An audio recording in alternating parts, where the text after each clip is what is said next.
Baie welkom by Agapai Gemeente aanlyn en dankie dat jy gekies het om by ons aanlyn diens in te skakel. My naam is Dawie van Skoor en ek is die gemeenteleier by Agapai Gemeente en ek weet jy het soveel aanlyn opsies wat jy kan kies van wanneer dit kom by aanlyn dienste. Maar dankie dat jy hierso is. Ons wil dit graag vir jou die moeite werd maak. Ek weet en ons almal by Agapai weet die lewe is moeilik, die lewe is gekompliseer. En daarom wil ons vir jou inhoud skep en vir jou inhoud gee wat jou kan toerus en jou kan help om hierdie lewe suksesvol te leef. So, ons hoop jy geniet die diens en as jy daarvan gehou het, deel dit asseblief met iemand anders. Lokal toe daar bo, hulle het Next Gen daar aan. Kiele. Nou ja, goeiemôre almal. Baie welkom. Dankie, is lekker om terug te wees. Vir die wat dalk nie weet nie, ons het vandag 'n wonderlike groep mense hier, so dowe mense by ons en Dirk van Pretoria wat by Deaf Friendly Suid-Afrika betrokke is, hy is ook vandag hierso en as jy gesien het, die loop 'n groep mense uit, dis nie omdat hulle hartseer is, ek is terug nie. Hulle is daar in die kapel en hulle word vandag hierom bedien en die wat nie weet nie, dalk al gesien het jy sit hier voor en die commotion altyd is, ons het 'n groep mense wat deel is van ons gemeente wat dowe persone is en elke Sondag word hulle bedien hier voor. So dis 'n wonderlike geleentheid. So as jy weet van mense in Rustenburg of in hierdie omgewing, hierdie community wat jy weet het 'n geestelike huis nodig, hier is ons plek vir hulle. Ons kan hulle hierso bedien en hulle is vandag word hulle eintlik half getreed en op hulle eie bedien deur Hetty en deur Dirk. So dis regtig vir my groot voorreg om terug te wees. En ek was so rukkie was ek in Atlanta gewees en vir die wat dalk nie weet nie, ek het die International Irresistible Church Conference het ek by gaan woon. Agapai Gemeente is deel van die Irresistible Church Network in Suid-Afrika en ook in die wêreld. En ek is op die Irresistible Church Network raad hier so in Suid-Afrika en ons is genooi om deel te neem aan dit en dit was my groot voorreg om te kon gaan. En ons is so 3000 predikante wat bymekaar was en van elke volk, stam, nasie en taal voel dit vir my. En dit was so amazing geweest om, julle ken daai lied, Halleluja, wat sing Halleluja, jy weet, en dan, Halleluja, jy ken daai nie, ek wil nou nie verder sing nie. Nou, daai lied sing ons daar eendag, ek het hom gepost ook op my status, ons sing daai lied eendag, en hulle sing hom in Engels, en die volgende oomblik sing hulle hom Mandarijns, en die volgende oomblik sing hulle hom in Espanjol, en die volgende sing hulle hom in, ek weet nie wat se tale alles nie, maar terwyl ek daar staan, en 3000 predikante, honderde gemeentes, is daar by mekaar verenig in daai gebou, en jy besef ek, dit moet iets wees van die hemel hierdie. En ek dink aan daai gedeelte in Openbaring wat sê ek het gehoor 'n groot menigte wat elke stam, volk, nasie, taal bymekaar gekom het en gesê het waardig is die lam, nee, ons aanbid die lam van God. So dit is so amazing geweest en die doel van hierdie conference gaan daaroor dat ons graag 'n gemeente wil wees wat na buite gerig is. Ons wil 'n kerk wees vir nie kerkmense. Ons missie is om mense te help om hulle ware nood te ontdek. Maar alles in ons gemeente is daarop gerig om mense wat nie deel van kerke is, nie deel van ons kerk te maak. Ons missie was nog nooit en is nog nooit om mense uit ander kerke uit te kry en deel te kry nie. Ons wil graag mense kry wat nie deel is van kerk nie. En ons wil graag 'n na buite gerigte gemeente wees. Dit is so lekker om saam met honderde ander kerkleiers te wees van reg oor die wêreld en hoor dat daar gemeentes is in Birmingham in Engeland en in Australië en in Mexico City. En reg oor die wêreld wat besig is om presies hier ding te doen, kerke in Ghana en Kenia en in Europa en natuurlik Amerika. So dis lekker om deel van dit te wees en te weet ons is deel van iets groters, ons is deel van 'n groot familie en ons wil graag mense wat ver van die Here af is, mense wat ver van God af is, mense wat nie eers dink aan kerk nie, mense wat nie verbyry op Sondag, wat nie minder kan worry wat hier binne gebeur nie. Ons wil sulke mense wil ons deel hê van ons gemeente. En weet jy wat? Dis nie my werk alleen om dit te doen nie. Nou weet ek iets van ons wat sê, ja, maar jy kry die salaris vir dit. Dis jou job, ons betaal jou, so jy moet dit doen, nee. Ek verstaan dat jy so dink, maar jy moet dit justify die Bybel uit. As ek die woord van die Here reg lees, dan sien ek, ons almal het 'n mandaat. Daar staan nie, Jesus het nie gesê, nou praat ek gou met al die predikante hier, so gaan dan heen en maak disippels van alle nasies, en doop hulle en leer, nee. Hy praat met ons almal, nee. Elkeen van ons het daai mandaat. So, dankie vir elkeen van julle wat mense nooi. Dankie vir elkeen wat met mense connect by jou werk, by jou huis, wherever, wat besig is om mense wat nie kerkmense is, nie mense wat kerklos of kerkloos of kerkfoos is, want jy kry baie sulke mense ook, hulle is kerkfoos, hulle is soos ek weet, net nie kerk nie asseblief. Dankie dat julle met daai mense connect en dankie dat julle Sondag na Sondag uitnooi. Dankie dat julle nooi na groepe toe en dankie dat julle saam met ons partner om disippels te maak. Want dis die visie van hierdie gemeente om as 'n onweerstaanbare kerk vorentoe te gaan. Wat beteken dit? Dit beteken ons wil maar net soos Jesus wees, nee. Jesus was onweerstaanbaar. Daar waar hy gegaan het, het mense agter hom aangegaan. Jesus het connect met mense wat glad nie soos hy was nie. Mense wat totaal anders as hy was mal oor hom gewees. En hy oor hulle. En ons wil graag so 'n tipe gemeente wees en ons wil die kerk het so 'n bietjie van daai onweerstaanbaarheid verloor deur die jare heen, maar ons wil dit graag terug hê. Julle kan die house slides asseblief aansit as ek beplan nie enige moment hier of iets nie, so julle kan asseblief aansit. Dis mense wat op hulle arm begin skryf het nou. So as ons nog glad nie by die boodskap nie, ons gaan eers begin. Hierdie is maar net wat ek met julle wil chat oor vandag en sê dankie dat ons so onweerstaanbare kerk kan wees. Ons is 'n kerk vir nie kerkmense. En weet julle wat, daar is duisende nie kerkmense. As jy my nie glo nie, klim gaan jou kar ry en gaan kyk hoe lyk dit by President Hyper, gaan kyk hoe lyk dit by Mall, gaan kyk hoe lyk dit by Golf, gaan kyk hoe lyk dit nie. Jy gaan sien daar's baie meer mense nie in kerke nou nie as wat daar is. Elke kerk in Rustenburg kan chock en blok vol sit. Elke kerk kan meer as een diens op 'n Sondagoggend hê. Maar dan moet ons as volgelinge van Jesus, as disipelmakers moet begin bykom. En ons moet hierdie mense nooi, en ons moet hierdie mense deel maak, en ons moet hierdie mense pad begin stap. En wat is my werk? Wel, as ek na die woord van die Here kyk, dan sê hy dis om die gelowiges toe te rus vir dienswerk. Diens wat? Sê dit weer, diens? Aha, so beteken jy moet werk in die koninkryk van die Here, nee. Want dis waaroor dit gaan en ek wil graag later die jaar daaroor gesels, maar Jesus is 'n koning, nee. En wat hy wil hê is dat sy koninkryk establish word in hierdie wêreld. Wat bid Jesus? Ek bid vandag, dink aan Jesus se woorde, hy sê, laat u koninkryk kom in die hemel en so ook op die aarde, nee. Hy bid nie en laat almal gered word en sit en wag vir die Heavenly Express om hemel toe te gaan nie. Ons word nie gered om net hemel toe te gaan en te sit en wag om in die hemel uit te kom nie. Ons word gered sodat ons die koninkryk van Jesus kan establish waar ook al ons is. En luister, ek sien hoe dit besig is om te gebeur reg oor die wêreld, in Engeland, in Australië, in Amerika, in Latin-Amerika. Dit is besig om te gebeur. Is ons saam met dit wat God doen of is ons besig om ons eie ding te doen nie? Ek wil nie die Here moet enigiets kom bless wat ons doen nie. Ek wil hê ons as gemeente moet inskakel by dit wat hy reeds bless. En dit wat hy reeds besig is om te doen, en ek gaan julle nodig hê. So, ek is fired up oor dit weer eens, ek was nog altyd, maar dis as ek so van nou petrol in my tank is weer, nee, so julle gaan nie kan huishou met my nie. So, anyway, maak dit vir julle sin? Is al van julle wat voel, weet jy, ek voel iets roer in my hart as ek dit hoor. Enigeen? Prys die Here, ons is soveel wat passievol is, ons kan in een kar huis toe gaan. Maar, ons werk aan. Maar ja, jy soos ek het glad iemand het my genooi vandag om saam te kom, Dawie. En ek dink hoekom mense, jy weet, dalk nie kom nie, is omdat jy sulke goed praat en ek kom vir 'n familiereeks en dan praat jy oor Irresistible Church. Okay, sorry, kom ons begin hè. Familie. Ons is in die 4de deel van ons reeks oor familie. En die van julle wat vandag die eerste keer hier is, ek dink jy het regtig uitgemis die eerste 3 Sondae. So wat ek sou aanbeveel is, gaan op ons YouTube kanaal, ons het 'n YouTube kanaal, agapegemeente.tv, ek weet nie hoekom staan daar .tv nie, maar anyway, dit is wat dit is. En dan gaan jy daar en jy kan die boodskappe gaan kyk, jy kan dit ook vir mense aanstuur. Julle wat so lief is daarvoor om hierdie prentjies aan te stuur van 'n katjie wat in mandjies sit en perdjies en rainbows, weet daai, julle het mos almal sulke mense as in die oggend opstaan dan se hordes van daai goed, nê. Dan sê jy, dis baie mooi en jy het dit nie oopgemaak nie. Dalk is dit net ek. Maar anyway, ja, daai mense wat so lief is vir share, gaan share iets oordentliks, worth sharing. Okay, want ek dink die content wat hier is kan mense baie help. So ons is in die 4de deel vandag en vandag gaan ek oor iets praat wat ek dink elke familie wat in hierdie plek is en almal wat ingeskakel is, almal mee kan relate. En dis die groot K. Nou, mense het vir my boodskappe stuur na ook die video op social media gesit en sê hulle Dawie, ja, daar definitief ander woorde by my gedagtes opgekom. Toe ek dink aan my familie. Jy sê jy gaan oor die groot K praat, maar die groot K is die groot K van konflik. Kan jy sê gou vir die ou langs jou, konflik. Kyk jou man en vrou in die oë en sê konflik. Ja, skat, dit wat ons vanoggend op pad kerk toe gehad het. Konflik, nee. So kinders hier is, sê dit vir jou ouers, konflik. Nou, die groot K van konflik is in almal van ons huise. En ek gee nou nie vanoggend om hoe mooi jy lyk en hoe mooi jy aangetrek is en ek gee nie om hoe lief julle vir mekaar as 'n familie is nie. Ek weet iets van jou wat jy dalk nie wil hê ek moet weet nie.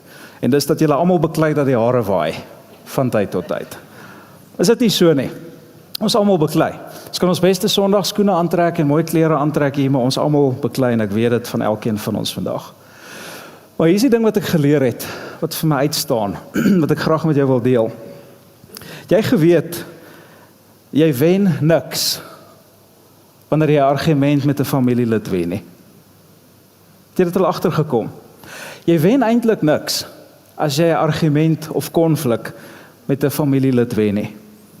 As jy 'n argument wen in die hofsaal, as jy 'n argument wen in die raadsaal, as jy 'n argument wen daar buite, jy weet dan well done, high five, jou lewe word beter, dinge verander.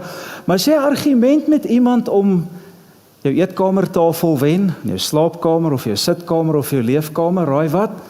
Jy wen nie. Niemand wen nie. Inteendeel, almal verloor. Hoekom? Want jy wen die argument, maar jy verloor uiteindelik die persoon. En dis wat hierdie familiekonflik so moeilik maak, nee. Dis wat dit so moeilik maak, want mense in 'n hofsaal of mense in 'n raadsaal, jy kan huis toe gaan, jy kan vir hulle sê baie. Is vies vir mekaar en jy gaan huis toe en jy vat 'n breek. Voor jy nog, as jy nog ongetroud is, julle, dis maklik, jy kan vir mekaar baie sê. En môre sien ons mekaar weer, nee, maar as jy met mense in jou huis probleme optel en jy wen nie fight, jy moet weer saam daai persoon in die bed klim oor 6 ure. Jy moet nou weer saam daai persoon om 'n tafel sit, julle moet mekaar elke dag face. En dit maak familiekonflik regtig moeilik. Dis emosioneel, dis ingewikkeld, dis regtig persoonlik en ek weet nie of julle dit al ervaar het, maar partykeer voel dit of seker konflik net op repeat is. Dis oor en oor en sê soos regtig is ons al weer hier. Ons was gisterand hier, ons was 'n week terug hier gewees, dis op repeat, dis oor en oor dieselfde ding. So ek dink almal van ons hoef nie eers vreeslik daar te praat nie, jy weet jy het konflik, ek weet jy het konflik, jy weet ek het konflik, almal het konflik, nee, en dit is op repeat en is moeilik en is seer, en dis hoekom jy is vandag, want jy soek antwoorde vir hierdie. Nou die ding is, alhoewel ons almal konflik het, hanteer ons almal konflik nie dieselfde nie. En dit is partykeer waar die wiele bietjie afkom, die brieke kom bietjie af, en dis waar die groot ding inkom. Het jy dit geweet, dat almal van ons het ander konflikstyle? Almal van ons hanteer konflik anders. So ek het 'n paar voorbeelde gevat, ek het sommer diere gevat, en die eerste tipe konflikstyl of manier wat mense konflik hanteer, of rol wat hulle inneem is, okay? Die haie kom in vir die kiel. Jy wonder nie wat hulle dink nie, jy wonder nie wat hulle opinie is nie, hulle sê dit vir jou. Hulle kom in, hulle gaan in, dis bloed en guts en hulle byt en hulle is goed met argumente en the winner takes it all van ABBA as nommer 1 op hulle playlist en hulle love dit, nee. En hulle kom in en hulle wen en hulle is reg en is nie verkeerd nie, hulle kan die beste argumente vir jou so aanpak. As jy 'n haai in jou huis het, voel dit vir jou, ek kan eintlik nie met hierdie mense eers begin nie, nee. Hulle is altyd reg. Hulle het altyd hierdie briljante argumente en is altyd bloed en guts en wonde en dis bad, nee. Jy nog 'n haai in die huis? Nee, natuurlik nie, nee. Kan ek die vrouens vra, dames, wie van julle is met 'n haai getroud? Nee, nou is daar eers nie hande nie. Papa, kyk net so. Steek jy nou jou hand in en jy gaan vanmiddag sien wat is die groot K by ons huis. Okay. Volgende ene. Daar's nou is die skilpaaie, nee. Ag, dis die mense as konflik uitbreek, tjoeps uit die dop, nee. En jy kan raas en blaas en dan gebeur nie iets met hulle nie. So 'n paar jaar terug, toe ek en my kinders, toe ons Desember op vakansie gaan, toe ons daar in die Noord-Kaap op 'n plaas en hier kom 'n skilpad so aangestap en hulle sê, "Yes, skilpad." En hulle tel hom op en hulle skud hom so, "Kom uit."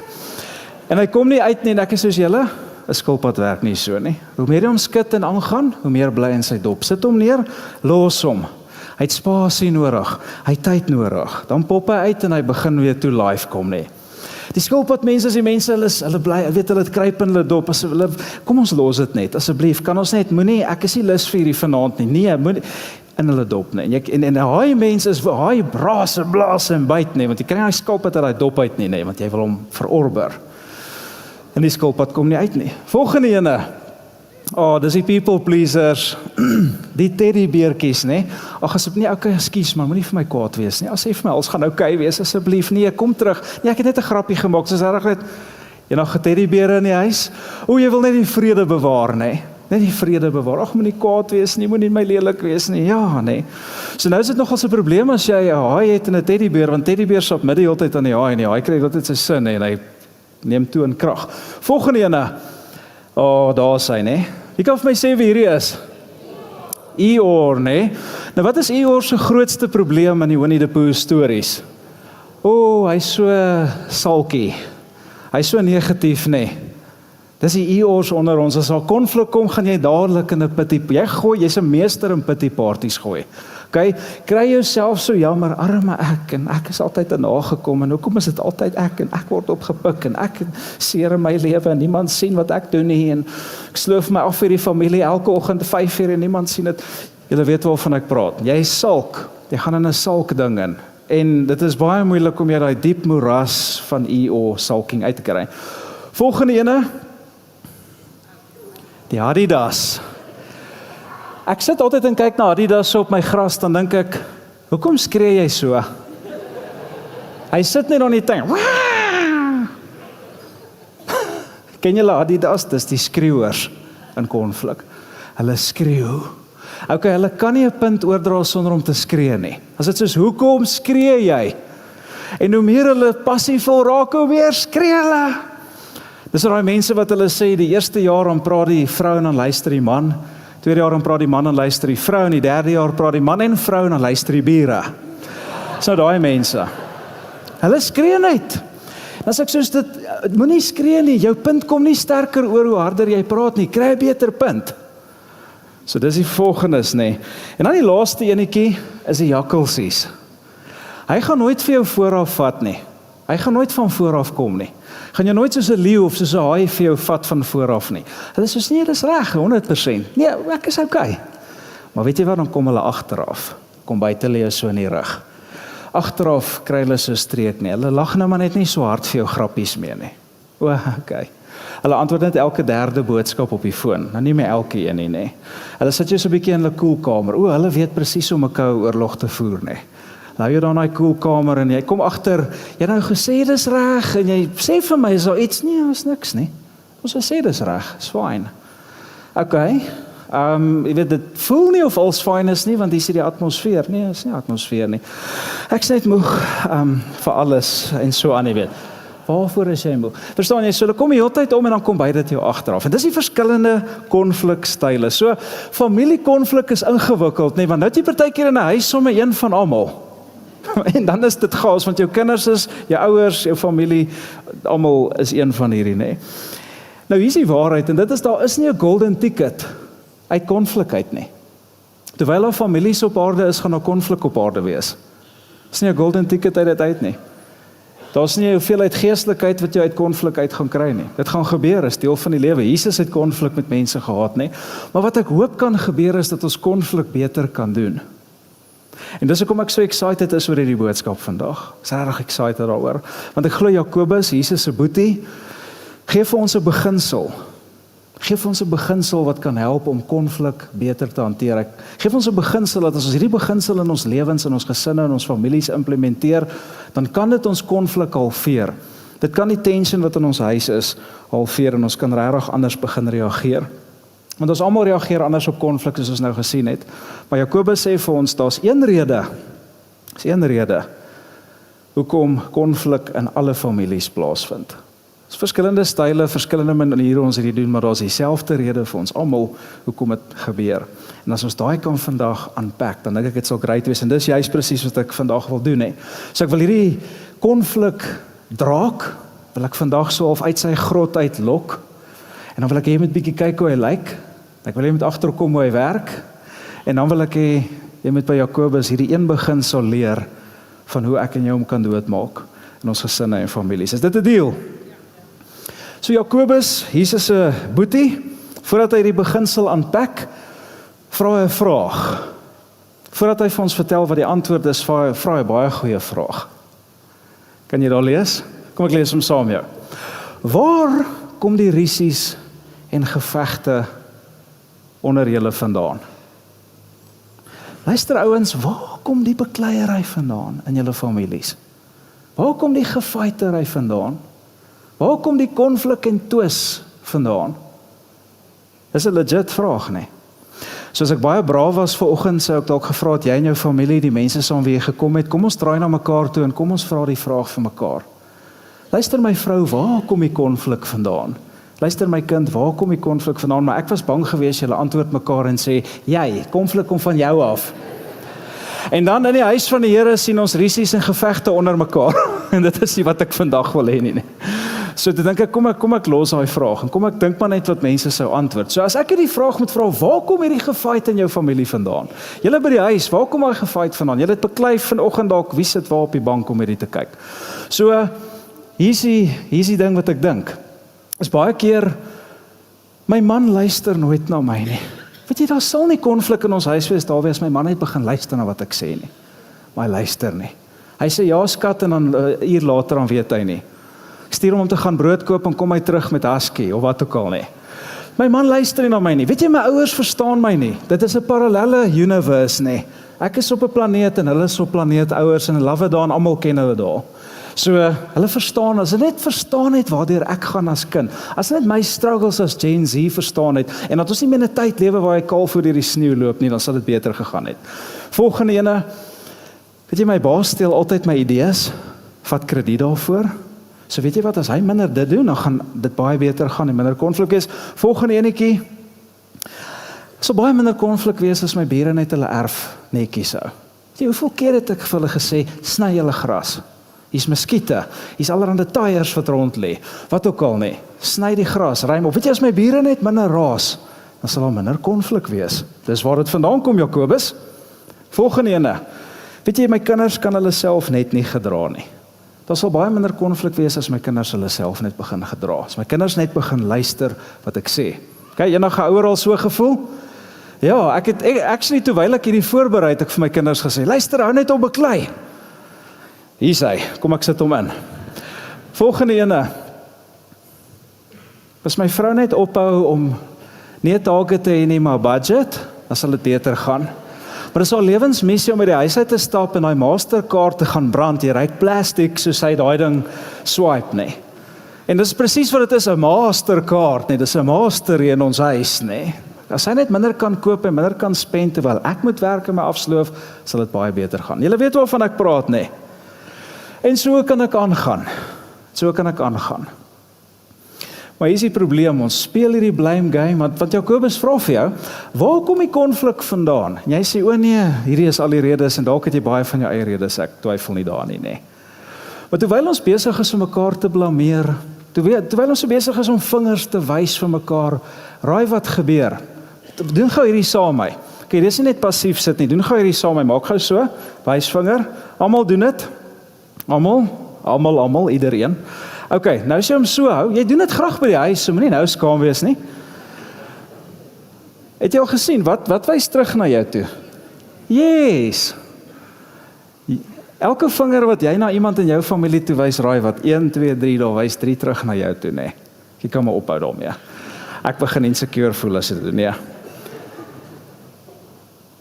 Meer jy vinger wys en blameer, hoe meer vingers wys terug na jou toe. Nou hier is iets wat ek wil hê julle moet verstaan, wat belangrik is om te weet vandag, terwyl ons daaroor praat. Solank as wat jy aanhou, om ander te blameer vir jou ongelukkigheid, gaan jy ongelukkig bly. Verstaan jy hierdie? Terwyl jy blameer, terwyl jy aanhou vinger wys na die res van die mense in jou familie, en hoe langer jy aanhou om dit te doen, hoe langer gaan jy ongelukkig wees. Want hier is die vraag, hoeveel familie-issues dink julle sal uitgesorteer deur mense te blameer? 0.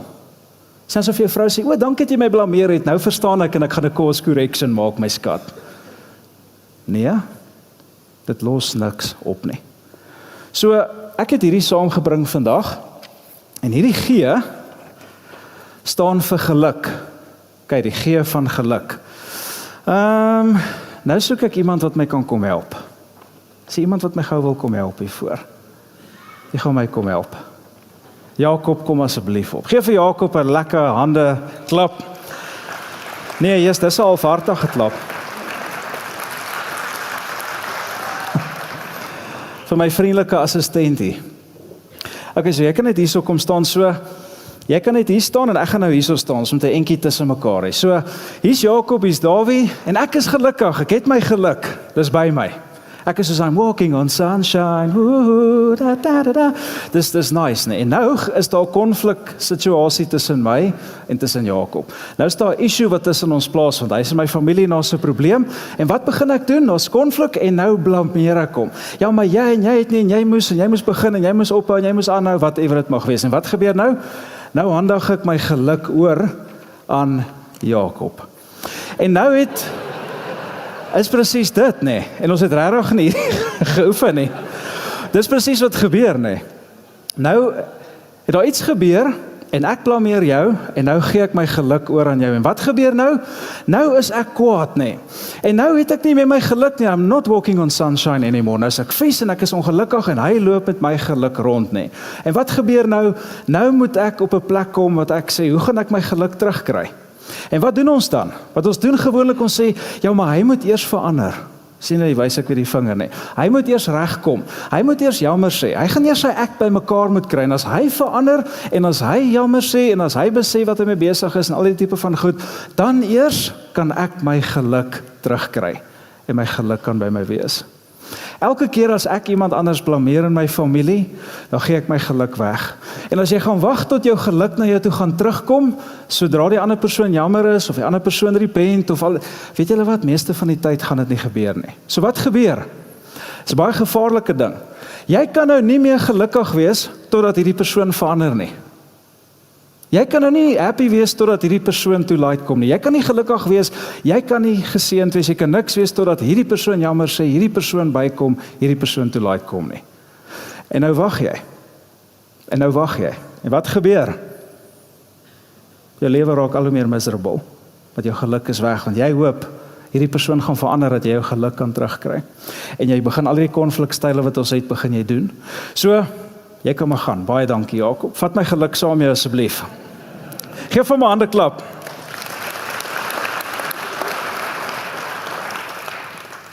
Nou die vraag is, wie van ons sal regtig nou ons geluk in die hande wil sit van iemand wat ons mee konflik het? Wie wil dit doen? Is er iemand vandag wat sê, "Haai, ek wil graag my geluk in iemand se hande sit met wie ek konflik het die hele dag"? Wie van ons wil ons geluk sit in iemand se hande wat ons eintlik nie van hou eers nie, of iemand wat ons nie kan verdra nie? Niemand van ons sal ons geluk wil oorhandig aan hulle nie. Tog doen ons dit, nê?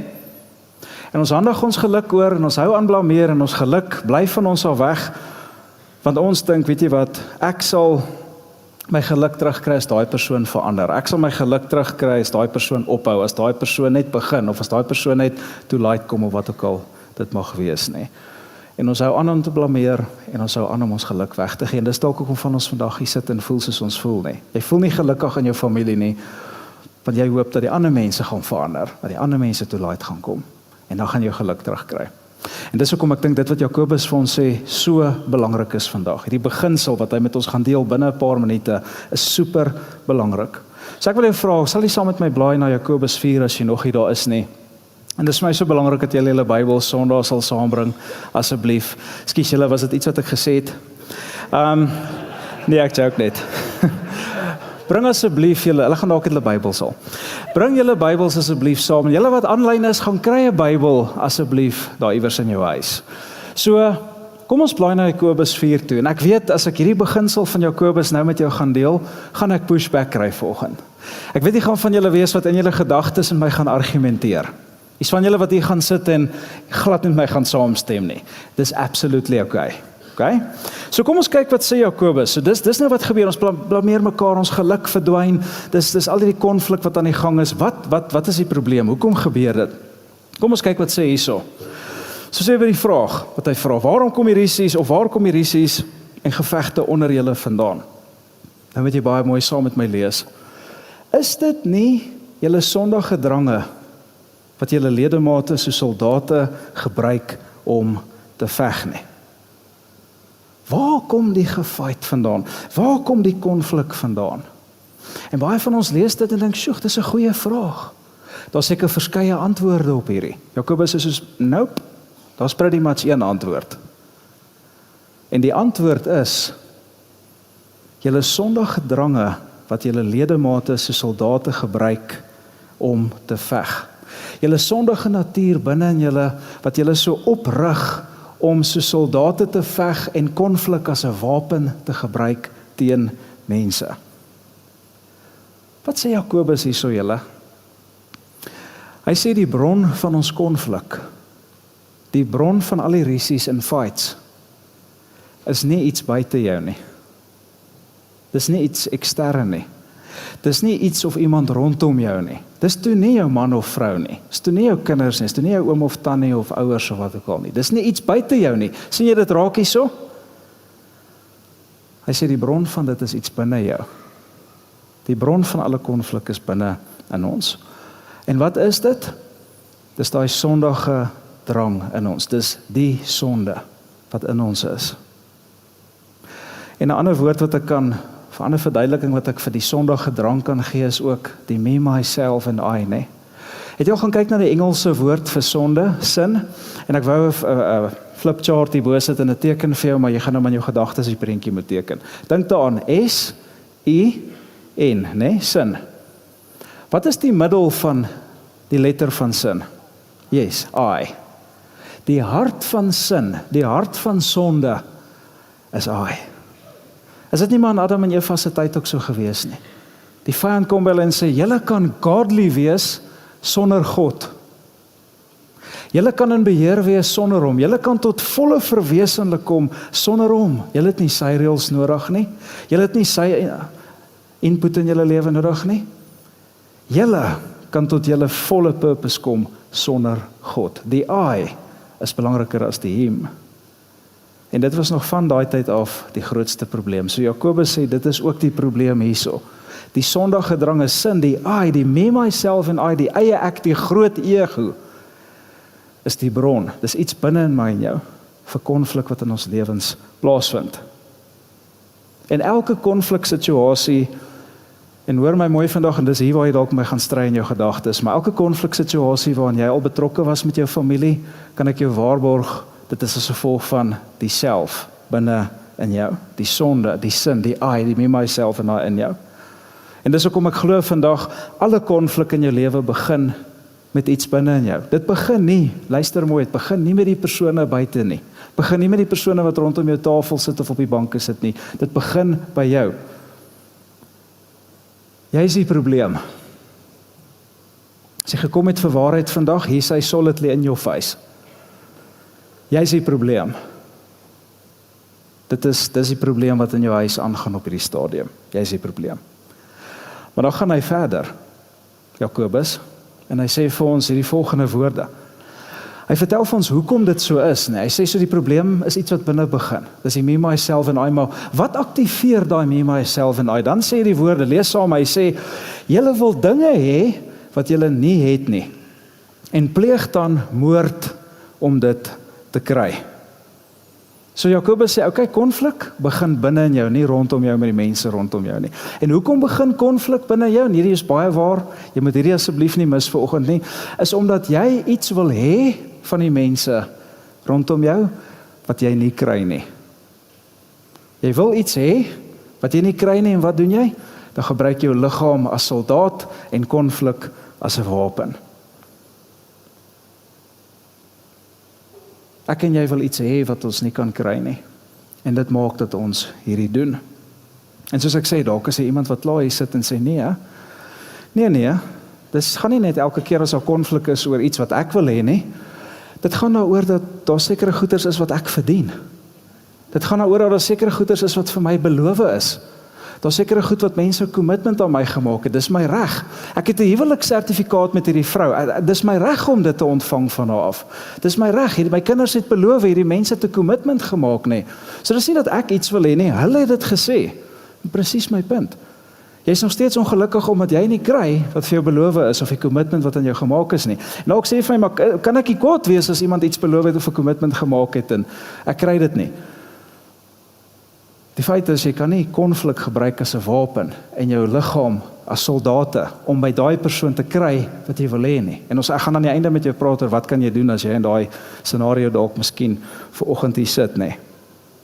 Maar hy gebruik dan hierdie sterk woorde, hy sê, julle wil dinge hê wat julle nie het nie, en pleeg dan moord om dit te kry. Dis wild, nê. Nou as jy na die konteks van hierdie skrifgedeelte gaan kyk, is Jakobus is nie besig om te praat met tronkmense nie. Hy is nie besig om te praat met bandiete of mense op death row nie. Hy is besig om te praat met Christene. Hy het hierdie vir volgelinge van Jesus geskryf. Nou, hulle het mekaar nie doodgemaak fisies nie. So ons weet hy is nie besig om hier te praat van fisiese doodmaak nie. Hy gebruik 'n hiperbool wat beteken is oordrewe taal om 'n baie sterk punt tuis te bring. Dis wat literêre hiperbool is. So dis wat hy hierso gebruik nie. So alhoewel dit definitief waar is dat daar mense is wat ander mense doodmaak om nie kry wat hulle wil nie fisies, is dit nie noodwendig wat hy hier sê nie. Wat sê hy hierso? Julle het konflik, risie en stryde met mekaar. Dit begin binne julle as gevolg van daardie me, myself en I. En daai me, myself en I raak so omdat hy nie kry wat hy wil hê nie. En dan gaan julle so ver as om mekaar dood te maak. Nie fisies nie. Hy praat hierso van emosioneel. Ons maak mekaar emosioneel dood. Ons maak mekaar geestelik dood. Ons maak mekaar in ons verhoudings dood. Weet jy wat, met ons woorde maak ons mense dood? Met ons manipulasie maak ons mense dood. Met ons kritiek maak ons mense dood. Met ons optrede maak ons mense dood in ons lewens. En ek het hierdie soveel keer al gesien en ek weet jy het hierdie net soveel keer in jou lewe ook al gesien, hè. En weet jy wat sy hartseer deel is? Hier sit vanoggend mense in hierdie plek. Ons vanoggend mense wat ingeskakel is hierso. En jy sit vanoggend en jy is besig om hierdie met iemand te doen in jou familie. Jy's in hierdie oomblik besig om iemand dood te maak met jou woorde. Jy's besig om iemand dood te maak met jou aksies, met jou kritiek, met jou onvergenoegdheid, met jou manipulasie in gesinne. It's happening hierso, soos ons praat vanoggend. En ek is so bly het gekom want Jakobus se woord is spesiaal vir jou vandag. Dis hoekom jy mos hier is, dis hoekom ons mos hiernatoe kom, nê, dat die Here vir ons kan help om oorwinning oor hierdie goeters te kry. En wat gebeur as jy regverdig jouself? Ons lieg vir onsself. Ons sê vir onsself, nee, weet jy wat, ek wil maar net die beste vir hulle hê. Of weet jy wat, ek is maar net iemand wat vir excellence nastreef. Of weet jy wat, ek is eintlik maar net lief vir hulle, of ek wil eintlik net hulle moet verstaan. Ek wil eintlik net hê hulle moet 'n beter lewe leef. Dis hoekom hierdie konflik tussen my en my familie is. Ek wil eintlik net hê hulle moet net die lig sien rondom iets. Dis eintlik maar net omdat ek diep vir hulle omgee. Rarig. Weet jy wat sou Jakobus vir jou gesê het? Jakobus sou vir jou gesê het, dis nie hulle nie. Dis eintlik jy. Het gaan eintlik oor iets binne jou, dit het eintlik niks met hulle te doen nie. En dan gaan hy verder en sê hierdie woorde. Hy sê julle is jaloers oor wat ander het, en ons weet in die konteks van hierdie hoofstuk is hy praat nie van fisiese goed nie, hy praat nie van materialistiese goed nie. Julle is jaloers oor wat ander het. En as julle dit nie in die hande kan kry nie, veg en beklei julle om dit by hulle te vat. En hier is ons nou weer terug waar ons was. By die vraag wat hy gevra het. Hoekom beklei julle so? Waar kom hierdie risies vandaan? Waar kom hierdie fight vandaan? Is ons weer terug by dieselfde punt nie. Ek kry nie wat ek wil hê nie. Die me, myself en I kry nie sy of haar sin nie.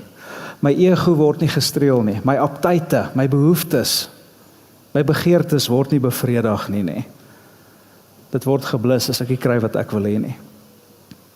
En ek hoop regtig ons kan vandag hier sit en eerlik raak met onsself. Ek dink vandag ons kan eerlik raak met onsself en sê, weet jy wat, die rede hoekom ek so veg, hoekom ek so beklei, hoekom daar so baie konflik is met mense in my lewe, en kan ons dit vandag net bietjie own, is omdat ek nie kry wat ek wil hê nie.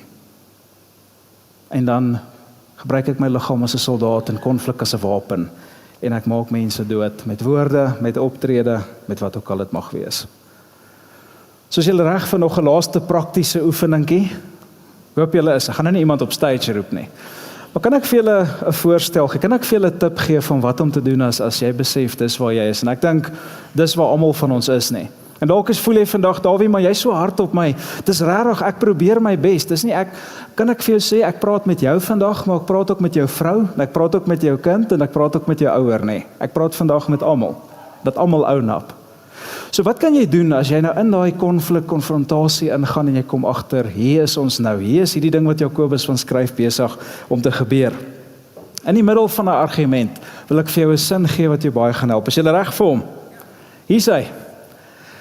Jy stop net daar, jy breek, jy haal diep asem, jy gee 'n tree terug en dan sê jy, weet jy wat deel van die probleem is hier? Ek kry nie wat ek wil hê nie. Imagine in jou fight met jou man of vrou daar in die kamer. Imagine as jy weet ons mans en vrouens almost so stil fight dat die kinders nou nie hoor nie. Maar jy het gesê. Jy weet daai hele ding. So waar ook al jou fight besig is, stop net en sê wow. Moenie my stop nie. Hy sal dit sê. Moenie my stop nie. Ek stop hulle anyway. Dan sê weet jy wat deel van die probleem is hier? So kan ek dit vir jou sê hier is 'n deel van die probleem. Ek kry nie wat ek wil hê nie. Ek is nie besig om te kry wat ek wil hê nie en dis hoekom ek besig is om op te tree soos ek optree. Kan jy imagine hoe jou huishouding gaan anders lyk as jy dit doen, as jou vrou dit doen, as jou kinders dit doen? Imagine as almal van ons in die huis hierdie ding doen en sê, "Ekskuus, ek kom agter wat hier aangaan. Die me, myself en I is nie besig om iets te kry wat ek wil hê nie." So kan ons net hierdie gesprek hierso stop. Ek kan jou beloof dit gaan drasties verander, nê. Dit gaan ongelooflik verander. Jou konflik gaan daal in die huis. Dit gaan 'n ander plek wees in jou huis as ons net op daai plek kan kom. En jy hoor hierdie dalk vanoggend en jy sê, dis baie mooi. Dis so hartveld, maar nee, ek gaan dit nie doen nie. Kom ek sê vir jou hoekom jy dit nie gaan doen nie. Kan ek vir jou sê, ek weet jy gaan dit nie doen nie. Kan ek jou sê hoekom? Hier sê. Jy kan die volgende opsit. Wanneer jy jou aandeel erken, word jou ego getem. Dis hoekom jy hierdie nie gaan doen nie. Dis hoekom jy nie so lekker sit op jou ore vandag nie, nê. Want die oomblik wanneer jy erken, ek het 'n aandeel in hierdie probleem. En luister, jy het dalk 'n 5% aandeel en die ander persoon het 'n 95% aandeel. Maar jy het 'n aandeel. En om te erken, ek het 'n aandeel in hierdie probleem. Ek kry, al is dit 'n klein persent of al is die helfte van die persentasie, kry ek nie wat ek wil hê in hierdie ding nie. Die oomblik wat jy dit doen, dan rein jy die me, myself en I in. Die oomblik wat jy dit erken, dan tem jy jou ego, nê. Jy tem hom. En die oomblik wanneer jy uit die pad kom, die me, myself en I uit die pad kom, wanneer hy gekruisig word, as ons kerktaal kan gebruik, wanneer daai me, myself en I net uit die weg geruim word, weet jy wat gebeur dan? Skielik de-eskaleer die gesprek. Het jy dit al gesien? As iemand in 'n gesprek net vir jou sê, luister, ek wil net sê, ek besef ek is deel van die probleem hierso. Ek besef ek is jammer. Net daar de-eskaleer die hele ding. Ek het dit al soveel keer gesien. Net daar word die atmosfeer ligter. Net daar so hou die storm op, nê. Net daar word die temperatuur wat so intens is, word dit koeler, nê. Want dit is regtig moeilik om vir iemand te sê, weet jy wat, ek moet erken, ek is deel van die probleem, ek kry nie wat ek wil hê nie, en dan nog steeds vieslik en naaste en ongeskik te bly met iemand. Jy word heeltemal getoned down, nê. Vir jou oune slice, you have to be nice, soos hulle sê, nê. Dis eenvoudig hoe dit is. En dis presies hoekom dit vir ons so moeilik is om ons aandeel te erken, en hoekom jy waarskynlik nie jou aandeel wil erken in die hele situasie nie, nê. Want jou ego wil sy eie sin kry. Jou ego wil geboost wees, jy wil reg wees, jy wil die laaste woord hê, jy wil in charge wees, jy wil jou punt maak. Die sondige drang moet bevredig word, jou aptyd moet bevredig word. Die me, myself en I moet sy sin kry. En die oomblik wat jy jou aandeel erken, dan beteken dit jou ego gaan waarskynlik nie sy sin kry nie. Me, myself en I gaan waarskynlik nie sy sin kry nie. En weet jy wat? Jou eie ek kan dit nie bekostig nie. Jou eie ek sien nie kans vir dit nie. Hy sien nie kans om nie sy sin te kry nie. So wat doen ons? Ons stry en ons beklei. Ons verkleineer en ons blameer. Ons verwoes en ons verwyd. Sodat ons aptyte bevredig kan word, dat ons eie ek geboost kan word en dat ek nog steeds op die troon van my lewe kan wees. Maar die oomblik wat jy erken, ek het 'n aandeel in, dis deels my fout. En dit is ek kry nie wat ek wil hê nie. Dan word jou ego getem, en die oomblik wat jou ego getem word, weet jy wat, dan begin jy wen in die verhouding. So nou sit iemand ook vandag hier en sê, okay, dis hoe konflik lyk, dis wat Jakobus sê, hoekom dit gebeur, en dalk dink jy, dit kan nie so eenvoudig wees nie, ek sê vir jou, dis pretty much so eenvoudig. Eintlik sê ek dit nie vir jou nie, Jesus se boetie sê dit. En ek dink, hy het saam Jesus groot geword, hy het pretty much hierdie in aksie gesien, hè. Dis hoekom hy dit sê.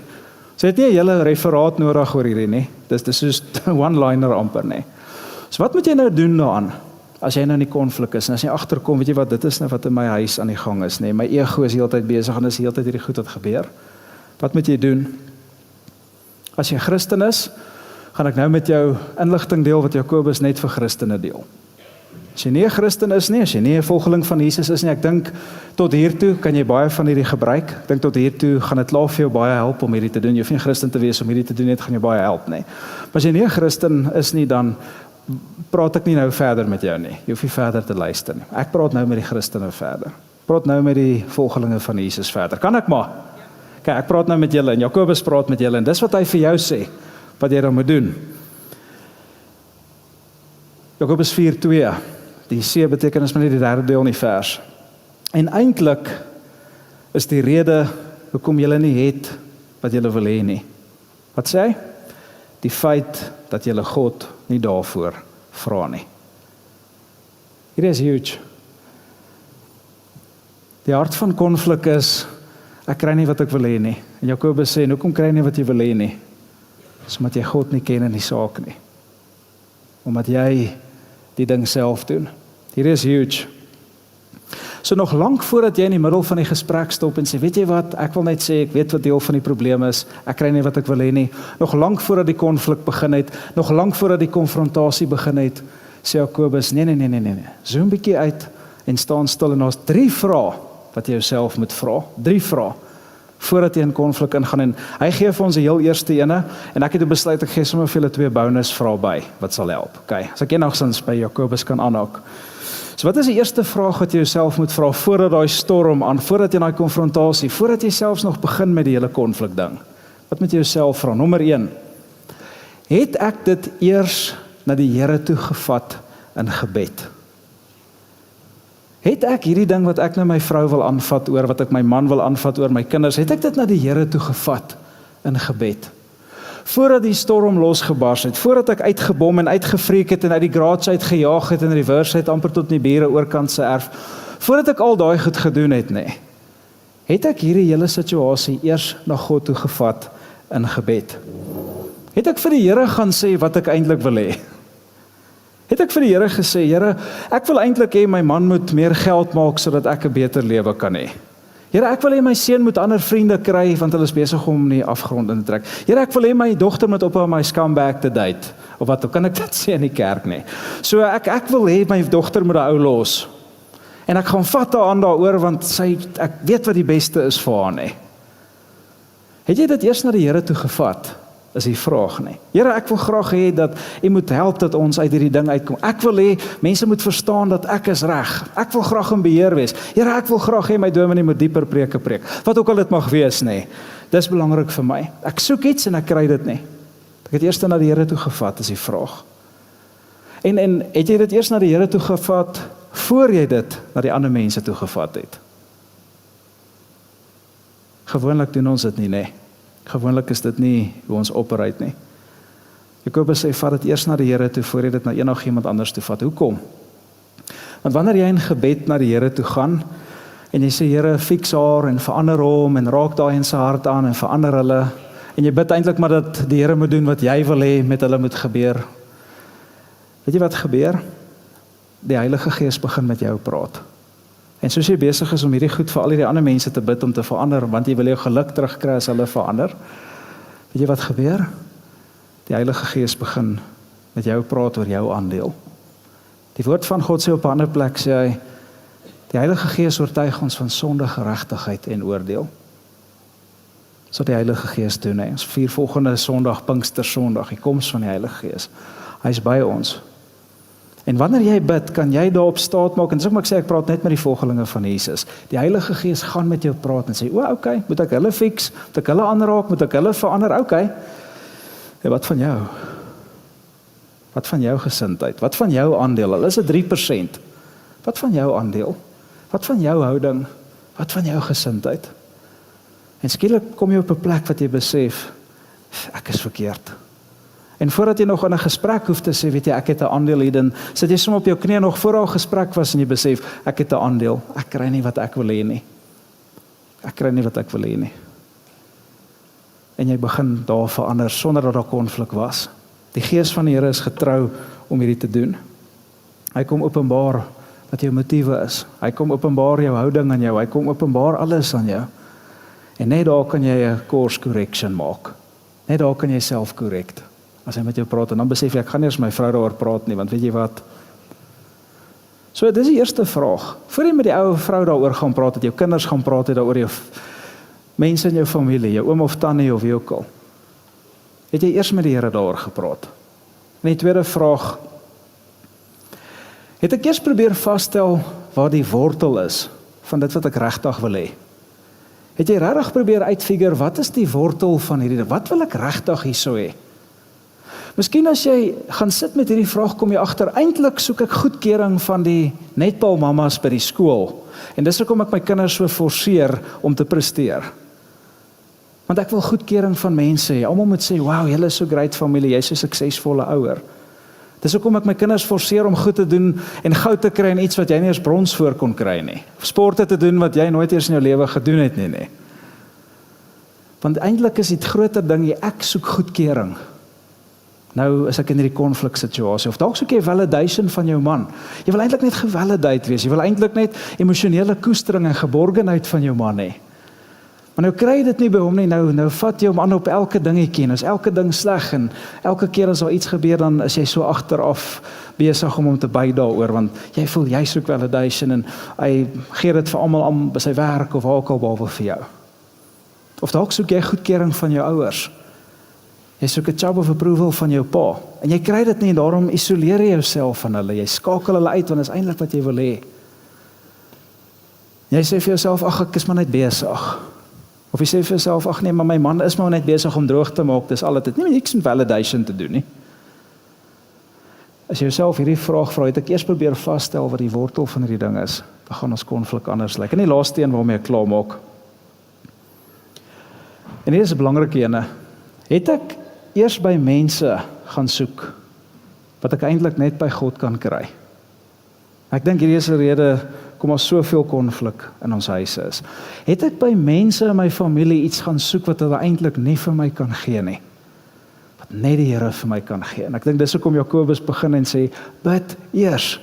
Want as jy eers bid, gaan die Heilige Gees daai tweede vraag se antwoord vir jou gee, en dit gaan jou na die derde vraag toe, wat sê, okay, dis eintlik die probleem, ek soek by mense iets, wat net God vir my kan gee.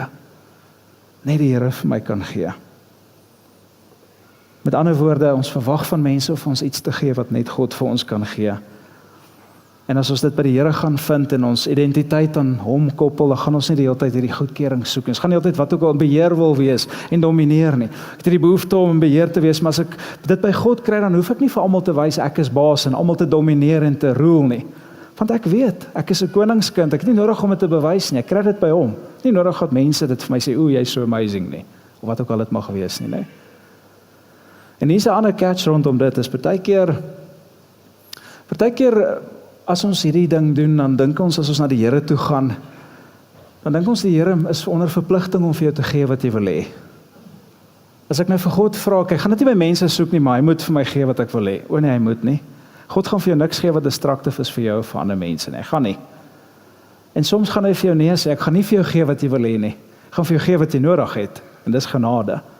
So ons moet begin nou kei raak daarmee om nee vir 'n antwoord te vat. Het jy geweet nee is ook 'n antwoord? Ons dink partykeer as ons bid en God sê ja, ja is 'n antwoord. Waai, nee is ook 'n antwoord. Nog nee is ook 'n antwoord. Miskien sê die Here vir jou nee, ek gaan dit nie vir jou gee nie, jy moet leer om sonder dit reg te kom want dit is destructief vir jou. Nee. Sê jy partykeer vir jou kinders nee, het jy dit gedoen vroeër jare? Nee. Natuurlik doen jy dit omdat jou kinders haat met te pas hê. Nee. Jy wil hulle beskerm. My kind, ek weet jy wil 'n jagmes hê, maar jy gaan nie een kry nie want jy's 8. Dit gaan nie werk nie, okay? Nee. Verstaan julle? Die Here kyk vorentoe, hy sien die prentjie. Nee. So jy moet weet, dis nie te sê, nou gaan ek na die Here toe en hy is onder verpligting om my te gee wat ek wil hê nie. Ek gaan vir jou gee wat jy nodig het. So wanneer ek en jy hierdie besef, hierdie 3 vrae vra en ons besef, ek na die Here toe gaan en ek besef, dis eintlik die wortel van hierdie ding en dit is eintlik wat ek by mense gaan soek wat net God vir my kan gee en jy staan daarop en jy stap in 'n konfliksituasie in jou familie in, weet jy wat gebeur dan? Dit verander die hele situasie. Dit verander die gesprek. Dit vat die edge van jou gesprek af. Dit verander die hele ding. Want nou besef jy, ek verwag van jou wat net die Here vir my kan gee. Weet jy wat, ek besef eintlik hierdie is waar hierdie ding regtig gaan. Of ek besef eintlik, ek moes nooit eers na jou toe gekom het nie, ek moes eers na die Here toe gekom het. So hier's 'n baie persoonlike vraag wat ek wil afsluit vandag in hierdie boodskap. Kan ek hom vir julle vra? En jy dog dit was persoonlik tot dusver. Ain't seen nothing yet. Hier is hy. Wie in jou familie suffer heiliglik, omdat jy nie jou sin kry nie? En dis nou awkward as jy saam met hulle gekom het en julle almal weet wie dit is, nie? Wat dit is. Wie in jou familie suffer op hierdie stadium, want jy kry nie wat jy wil hê nie? Ek het vanoggend 5:00 toe ek stil word en begin gereed maak vir die diens vir die Here gesê, Here, in hierdie moment wat ek hierdie vraag gaan vra, wat ek glo het op my hart gelê, bid ek dat U vir mense sal kom wys. Wie is op hierdie stadium besig om te suffer, want jy kry nie wat jy wil hê nie? Teen wie gebruik jy jou liggaam as soldaat? Jou tong, jou woorde, jou aksies, jou oë, jou optrede? Teen wie gebruik jy konflik as 'n wapen, om uit iemand iets uit te wurg in jou familie, vir wie jy nogals die liefste is, wat jy wil hê en wat jy nie kry nie? Wie is daai persoon? Wys die Here vir jou iemand? Ek dink hy wys vir ons almal iemand. En dan is die vraag wat saam met daai gaan is, so wat kan ek en jy doen? Wat kan ons doen om die druk van daai mense af te vat? Miskien is dit om na hulle toe te gaan en te sê, luister, kan ek saam jou koffie drink? Kom ek bel jy, is dalk ver, is dalk oor see of wat ook al. En ek wil net vir jou sê, weet jy wat, ek weet wat deel van hierdie konflik tussen my en jou is. En dit is, ek kry nie wat ek wil hê nie. Want ek wou dit van jou gehad het, maar weet jy wat ek besef, is eintlik net God wat dit vir my kan gee. En ek gaan van nou af nie meer dit jou probleem maak en die druk op jou sit om te verander, dat ek my geluk kan terugkry nie. Wat ek gaan doen is, ek gaan na die Here toe gaan met hierdie ding. En ek net vir jou sê, ek wil jou release van al die druk wat ek op jou gesit het. Verwag iets van jou wat jy nie vir my kan gee nie. En hier's 'n bietjie insig, hier's 'n heads up. Hulle gaan dit laat weet. Hulle gaan weet dit is wat die probleem is. Jy kry nie wat jy wil hê nie. Hulle weet dit klaar, hulle bid al 3 jaar dat jy dit net snap. OK? Hulle weet dit klaar. So ten slotte in families wat die Here wil volg, gesinne wat Jesus wil dien, moet daar altyd eers 'n stilte voor die storm wees. 'n Stilte waarin ek net stop en hierdie 3 vrae vir myself. En weer eens, so hoor die emosies gaan, hoe laag gaan die IQ. Dis altyd 'n probleem. So jy moet jou leer om die emosies te beheer. Die Heilige Gees gaan vir jou met selfbeheersing gee in jou lewe.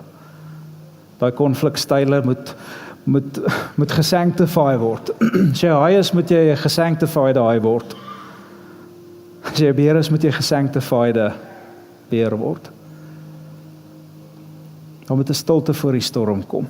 Dan moet 'n oomblik kom dat jy sê, laat ek net eers hierdie 3 vra. Laat ek dit eers na die Here toe vat en in daai laat ek besef waar dit gaan. En laat ek besef, ek verwag van mense wat net die Here vir my kan gee. En as jy dit by hom kry, verander alles. En raai wat?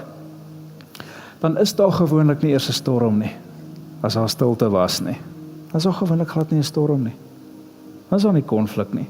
Of daar is konflik wat op 'n baie konstruktief, positiewe manier hanteer word. Dink julle hierdie kan vir julle werk?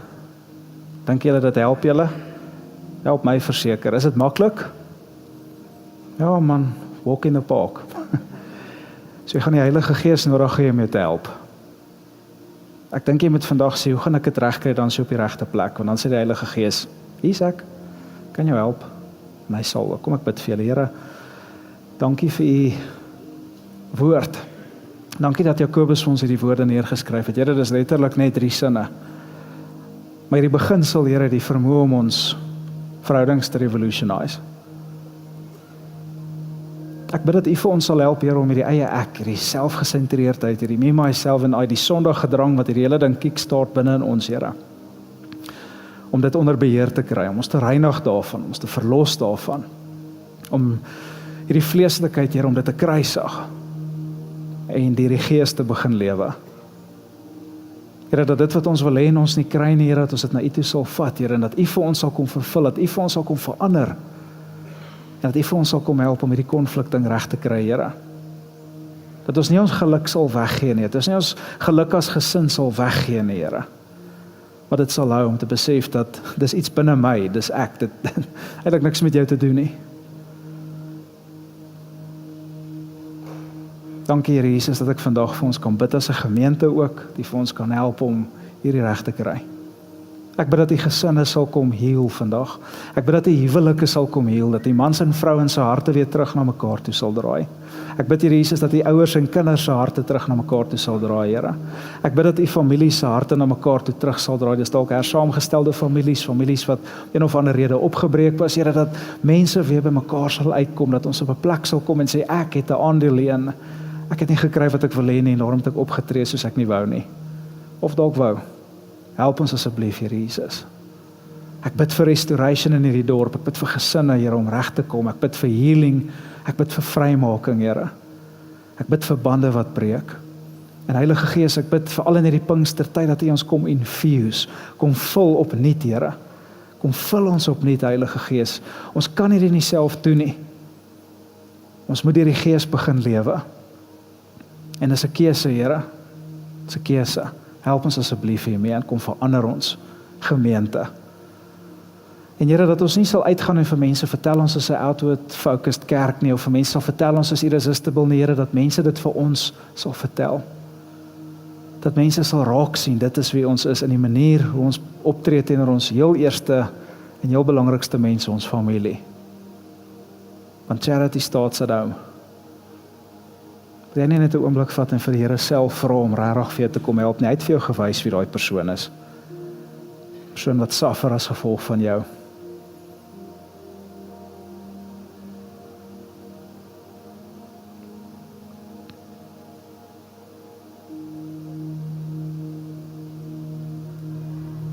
Dankie, Here Jesus, dat U vir ons ook nou kom help en die next steps gee van wat ons hierdie kan doen. Net dit eintlik klaar gedoen. En gee vir ons genoeg humility om net die stap te vat en dit te doen, Here. Mag dit so wees en ek bid dit in die naam van Jesus en almal sê saam. Amen. Mag die Here jou ryklik seën en mag ons 'n konflikvrye week hê. Be blessed.